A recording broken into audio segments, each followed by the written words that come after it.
સુરત પોલીસનું no drugs in Surat city અભિયાનને મોટી સફળતા મળી છે। ક્રાઇમ બ્રાન્ચે 6.59 લાખનો એમડી ડ્રગ્સ ઝડપી પાડી એક યુવકને દબોચી લીધો છે। સુરત શહેરમાં નશીલા પદાર્થોના ગેરકાયદેસર ધંધા સામે પોલીસ દ્વારા વધુ એક મહત્વપૂર્ણ કાર્યવાહી કરવામાં આવી છે। મળતી માહિતી મુજબ મમનાવાડ વિસ્તારના જલારામ એપાર્ટમેન્ટના ફ્લેટ નંબર 201માં છાપો મારી પોલીસે મોહમ્મદ ગુલામ રસૂલ શાહને ઝડપી પાડ્યો હતો।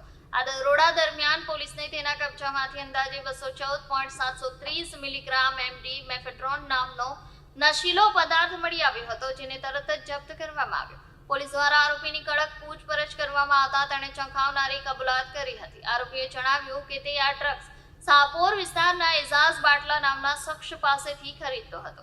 આ માહિતીના આધારે પોલીસે એઝાઝ બાટલાને વોન્ટેડ જાહેર કર્યો છે અને તેની શોધખોળ તેજ બનાવી છે।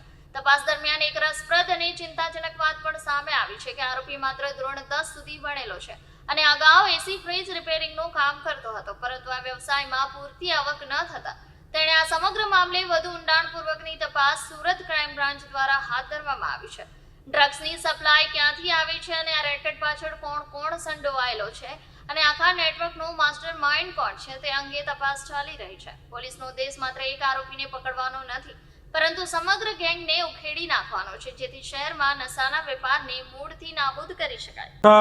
ગુજરાત સરકારની નો ડ્રગ્સ નીતિના હેઠળ ગત તારીખ 2/4/26ના રોજ પીએસઆઈ પુવાર સાહેબને એવી બાતમી મળેલી કે ગોપીપુરા મમનાવાડમાં એક આરોપી મોહમ્મદ જુબેર ઉર્ફે ગુલામ રસૂલનાઓ એમડી ડ્રગ્સનું વેચાણ કરે છે।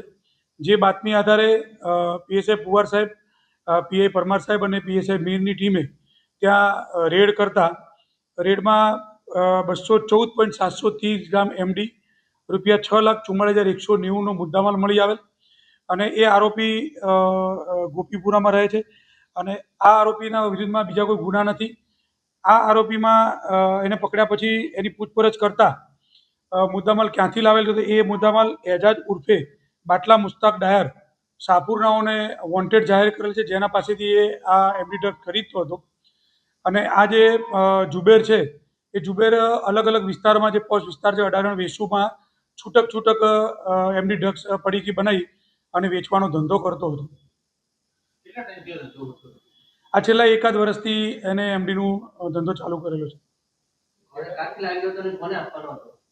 એ આપવાનો અલગ અલગ વિસ્તારમાં 18 વેસુ એવા પોસ્ટ વિસ્તારમાં પડીકી બનાવીને જેમ ગ્રાહક મળે એમ અલગ અલગ લોકોને વેચતો હતો। ના, આના વિરુદ્ધમાં અગાઉ કોઈ ગુના નથી, આ પ્રથમ ગુનો છે।